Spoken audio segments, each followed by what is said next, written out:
이제 현대파트 대한민국 정부 수립을 위한 노력에 대해서 시작해보자. 자, 먼저 우리 전에도 얘기했었거든. 자, 우리 정부 수립과 관련된 우리의 독립과 관련된 그 언급을 처음 했었던 회담이 카이로 회담이라 그랬지. 그래서 미국과 영국과 중국이 모여서 회담하는 과정 속에서 한반도의 조속한 통일을 언급했다고 했었고, 이후에 우리 한반도의 중요한 회담이 하나 더 얄타 회담. 얄타 회담은 소련이 당시에 들어오게 됐다는 점에서 우리에게 의미가 있다 그랬지. 얄타 회담 이후에 우리가 광복을 맞이하게 되었지.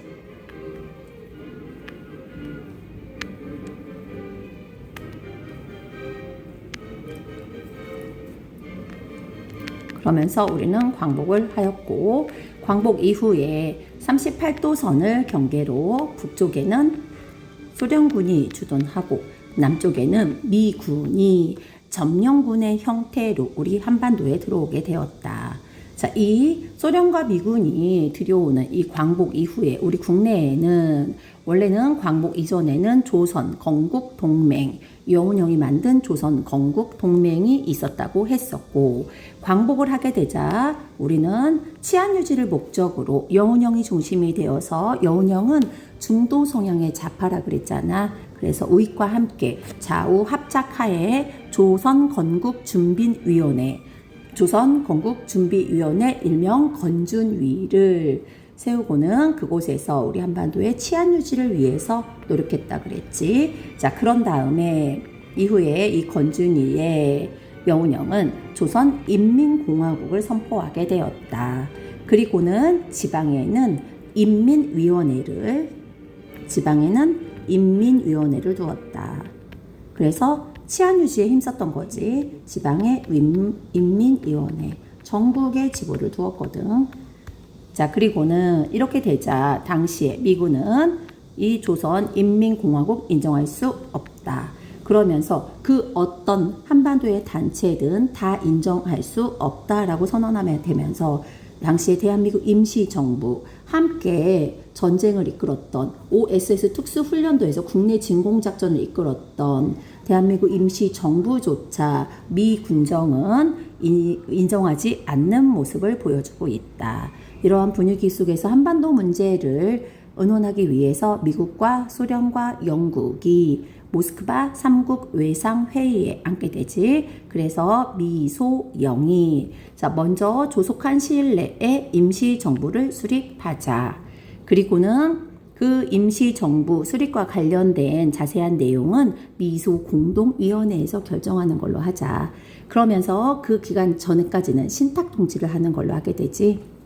그런데 웬일인지 동아일보에 임시정부에 대한 이야기는 빠진 상태로 신탁통치만 알려지게 돼. 자, 이때 신탁통치에 대한 내용을 소련은 반대했고 미국은 찬성했거든. 그런데 이게 거꾸로 또 동아일보를 통해서 보도가 되었어. 미국은 반대했는데, 자, 소련은 찬성했다라는 내용으로. 자, 어쨌든 이 소식이 알려지게 되자 우리 국내에서는 좌익이든 우익이든 모두 다 반대하게 돼.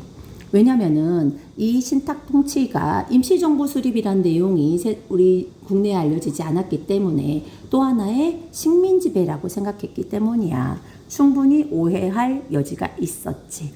그런 분위기 속에서 좌익 세력, 자, 누구 중심이었냐면 박헌영 중심이야. 박헌영을 중심으로 반탁에서 찬탁으로 돌아서게 됐다. 좌익은 어디에 방점을 찍었던 거냐면 임시정부 수립에 방점을 찍었던 거야. 반면 우익은 김구와 이승만을 중심으로 여전히 반대하고 있었지. 자, 그래서 좌우가 무엇을 둘러싸고 신탁 통치를 둘러싸고 격렬하게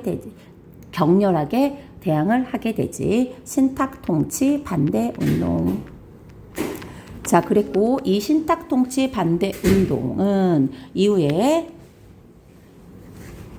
총돌이 있는데, 그거는 1946년 3월 1일 자, 3월 1일은 3.1절로 그 3.1운동 기념식 우리나라에 광복을 한 뒤에 처음 맞는 3.1절이잖아. 자, 그러면은 3.1운동은 우리에게는 너무나 큰 의미가 있는 날이지. 그래서 여기 이때 3.1절과 관련된 기념식을 하게 되는데 이때 좌익 세력과 우익 세력은 각각 따로 이 3.1운동 기념식을 하게 돼. 그리고는 기념식을 마친 다음에 두 단체는 서로 충돌하게 되었지.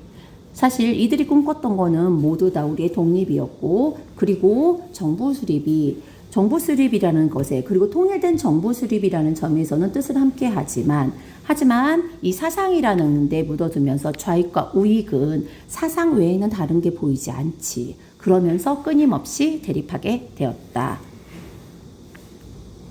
자, 그 해에 같은 해에 1946년에 1차 미소 공동위원회가 열렸지. 그런데 1차 미소 공동위원회는 결국 결렬되었어. 미국과 소련은 이 임시정부 수립에 참가 자격을 둘러싸고서는 서로 대립했거든. 미국은 어떤 단체라도 임시정부 수립할 수 있는데 참가할 수 있게끔 하자라고 했고, 소련은 모스크바 3국 외상회의에서 결정한 내용을 인정하는 세력만 참가 자격이 있다라고 주장하게 되지. 사실 미국 입장에서는 모스크바 3국 외상회의에서 결정한 내용만이 이 인정하는 세력만이 참가하게 된다면은 그건 대부분이 좌익 세력이기 때문에 미국 입장에서는 큰 손실이니까 당연히 누구나 참여하기를 원했을 거고, 소련은 자 그렇게 주장하는 거야말로 사회주의자들이 중심이 될 거기 때문에 그들의 이익에 부합하니까 주장을 했던 거지. 서로의 이익 때문에 합의점을 찾지 못했고 결국 무기한 휴회에 돌입하게 돼. 자, 이 1차 미소 공동위원회는 덕수궁에 우리나라 근대식 건물 당시에 석조전이 있었지. 그 석조전에서 열렸어. 미소 공동위원회는 덕수궁의 석조전에서 열렸다. 하지만 결렬됐다. 자, 이후에 이승만은 이 돌아가는 분위기를 보고서는 정읍에서 발언을 했지. 일명 이승만의 정읍 발언. 자, 그렇다면은 가능한 지역인 남한만 선거를 하자고 주장을 했지. 이때 이승만과 이승만의 무리를 제외한 나머지 박헌영, 그리고 김구, 이승만, 영운영, 김규식, 이 모든 우리나라의 민족 지도자들은 통일된 정부 수립을 하자라고 주장하고 있었지. 그렇기 때문에 이때 모두 다 남한만 정부 수립하는 단독 정부 수립에는 반대한다는 점은 뜻을 함께 했어. 결국 좌익 세력인 여운형과 우익 세력인 김규식, 이분들은 중도 성향이라 그랬지. 이분들이 중심이 되어서 좌우 합작 운동을 추진하였다. 자, 초기에 좌우 합작 운동은 미 군정이 지지했지. 미 군정은 초기에는 좌우 합작 운동을 지지했다. 사실 미 군정 입장에서는 통일정부 수립을 하자고 주장하는 좌우 합작운동이야말로 자신들이 지금 한반도 내에서 안정화를 시키는 데 도움이 된다고 생각했기 때문에 초기에는 당연히 지지를 했어. 자, 그런데 1947년 미국의 대통령 트루먼이 의회 연설에서 공산주의의 확산을 막겠다. 자, 공산주의 확산을 막기 위해서 당시 그리스와 터키 공산화 막겠다. 그래서 그리스와 터키에 군사적, 경제적 지원을 제공하겠다는 선언을 하게 돼. 이게 바로 냉전의 시작이야. 미국과 소련이 서로 대립을 시작하게 되었지. 당연히 다시 있었던 1947년에 2차 미소 공동위원회에서는 다시 한번 참가 자격을 둘러싸고 합의점을 찾지 못하고는 결렬돼 버렸어. 자, 미국은 한반도 문제를 유엔에 상정하였고,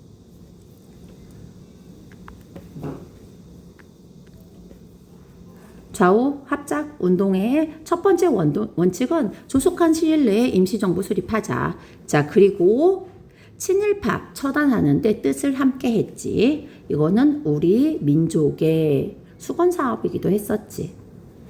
자, 그리고는 유엔 총회에서는 자, 그렇다면은 한반도 인구에 비례해서 총선거를 실시하라 라고 결의를 하였지. 그러자 유엔 총회에서는 한국에 임시위원단을 파견을 하였으나 소련과 북측은 이 임시위원단의 입국을 거부하게 돼. 그래서 그들은 한반도에 들어오지 못했지. 사실 당시에는 한반도 38도선을 경계로 한반도의 남쪽에는 인구가 훨씬 많은 상태였지. 그래서 거의 남쪽과 북쪽의 인구가 2대1의 차이를 두고 있었단 말이야. 그러면 인구수에 비례해서 총선거를 실시하게 된다는 것은 남쪽에는 국회의원이 200명, 북쪽에는 100명이 돼. 자, 그럼 이 이렇게 수립된 국회에서는 남쪽의 영향력이 클 수밖에 없었기 때문에 당시에 북측 그리고 소련에게는 상당히 불리했던 거지. 그러니 당연히 거부했었던 것이고, 이 소식을 들은 김구는 깜짝 놀랐어. 이러다가 정말 남한만 단독 정부 수립하게 되는 거 아니야? 라는 생각을 하게 되지. 그러면서 김구가 3천만 동포에게 읍고함이라는 글을 올리면서 피눈물을 흘리면서 분단, 단독 정부 수립을 강력하게 반대하게 되지. 자, 김구의 3천만 동포에게 읍고함. 어떤 내용을 담고 있었냐면 나는 통일된 정부를 수립하기 위해서 내가 그 노력을 하는 과정 속에서 혹시 38도선을 베고서 쓰러질지언정 내 몸에 구차한 그 안위를 위해서 단독 정부 세우는 데는 결코 협력하지 않겠다라는 내용을 담고 있어. 그래서 김구의 3천만 동포에게 읍고함은 기억해야 되겠지.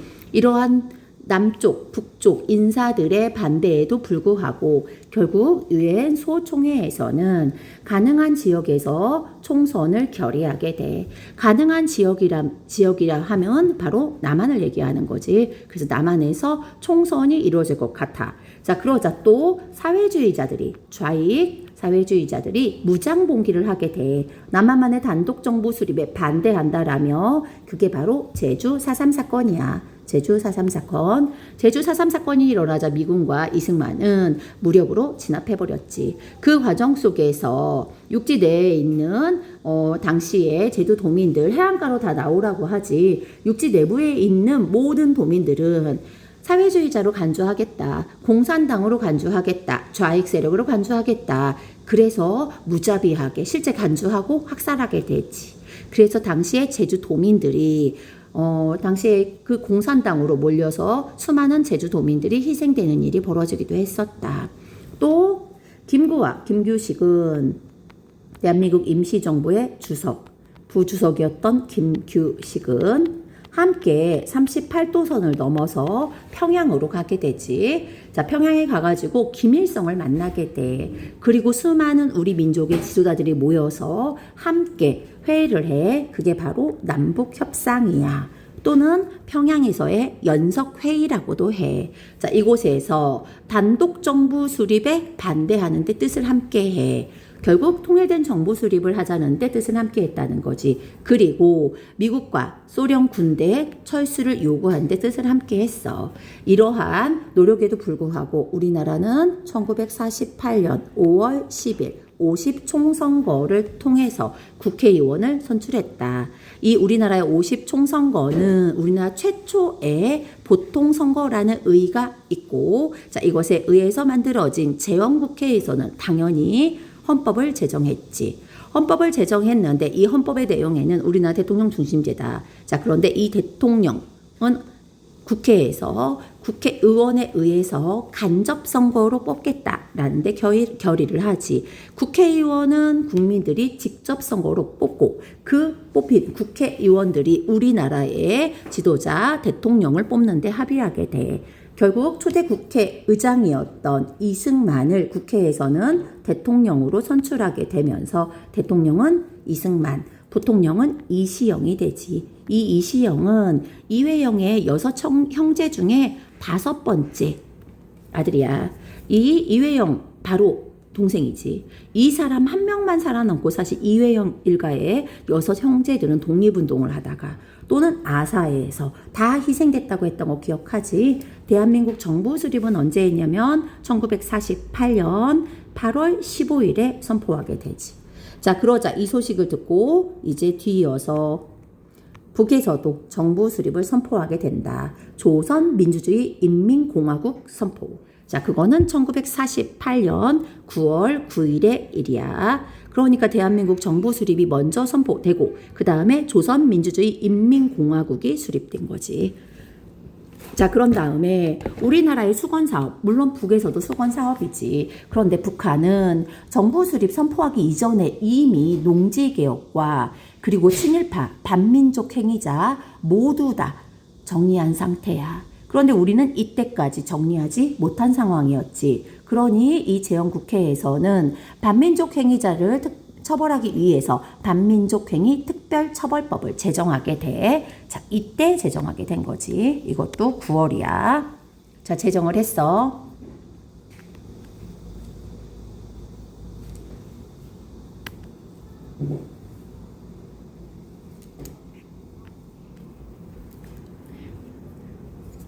자, 아까 대통령 간선제. 어디에서? 국회에서. 임기는 4년이고 몇 번까지 할 수 있다? 2번. 그럼 우린 그걸 2번 할 수 있다. 중임 가능하다라고 얘기하지. 반민족 행위 특별처벌법을 1948년 9월 22일에 제정을 하게 돼. 자, 그리고는 이 내용은 언제 법은 이때 제정했고 그리고는 처벌하기 위해서 만들어진 조사위원회가 있었잖아. 그래서 반민족행위 특별조사위원회 일명 반특위. 자, 여기에서는 본격적으로 1949년부터 반민족 행위자를 체포하고 조사하고 처벌을 하게 되지. 자, 그런데 이러한 과정 속에서 이승만 정부는 위기감을 느꼈어. 왜냐하면 아직 남과 북이 대치하고 있는 상황 속에서 이승만 정부의 장관이라든지 차관과 같은 사람들이 계속 끊임없이 끌려가게 되는 거야. 물론 이때 경찰들도 잡혀가는 상황이 벌어지고 그런 속에서 이승만 정부는 위기감을 느낄 수밖에 없었지. 자, 그러자 해서는 안 되는 행위를 해. 자, 국회 프락치 사건을 만들게 되지. 이때 반특위 위원들이 바로 무엇이래? 간첩이라는 유명을 씌우게 되면서 국회 프락치 사건을 만들어내면서 그러면서 국회의원들을 잡아가게 되지. 자, 그러면 이때 반민족 행위자 친일파들의 공소시효조차 축소해버려. 결국 우리는 정의를 바로 세우지 못하고 정의를 세울 수 있는 기회를 이승만 정부의 방해로 실패하게 되었다. 자, 한편 이 이승만 정부 재헌헌법, 재헌국회에서는 무엇도 만든다? 농지개혁법도 만들지. 아까도 말했다시피 이미 북한은 1946년에 농지개혁을 하였어. 자, 그들은 무상으로 몰수했어. 자, 북한은 무상 몰수. 다 뺏었으니까 몰수라고 봐야 되겠지. 그리고는 무상으로 분배를 하였다. 자, 이 소식이 한반도 남쪽에는 전해지지 않았을까? 당연히 전해졌겠지. 그러니 한반도 남쪽에 있는 수많은 남쪽에 있는 국민들이 우리도 농지개혁하라고 요구를 했겠지. 이러한 요구에 부응해서 1949년이 되어서야 우리는 농지개혁법을 제정을 했지. 하지만 우리는 공산주의 국가가 아니잖아. 자본주의 국가니까 무조건적으로 몰수는 할 수는 없단 말이야. 자, 그래서 우리의 선택은 우리는 유상으로 매입하겠다. 자, 한 가구가 가질 수 있는 것은 제한하겠다. 3정보로 제한하겠다. 그러면 3정보까지만 1가구가 가질 수 있어 소유할 수 있고 3정보를 초과하는 분에 대해서는 정부가 유상으로 매입을 하겠다. 그리고는 그 농민들에게 토지가 없는 농민들에게 유상으로 분배하겠다. 자, 이 법을 1949년부터 시행을 시작했어. 그리고 농민들에게 5년에 걸쳐서 이때 받은 땅을 5년에 걸쳐 땅값을 균분해서 해마다 납부하게 해. 사실 5년에 걸쳐서 납부하라고 했지만 이 땅값은 그 당시에 5년간 수확할 수 있는 곡식값을 땅값으로 쳤다 그래. 그 수확량의 5분의 1로 나눠서 해마다 납부하게 되었지. 그 결과 우리 남쪽의 자영농이 크게 증가하게 되는. 자, 하지만 이 개혁은 6.25 전쟁이 1950년에 시작되잖아. 6.25 전쟁으로 중단되게 되고, 그리고는 1953년에 정전협정을 체결한 이후에 다시 농지 개혁을 하게 되지.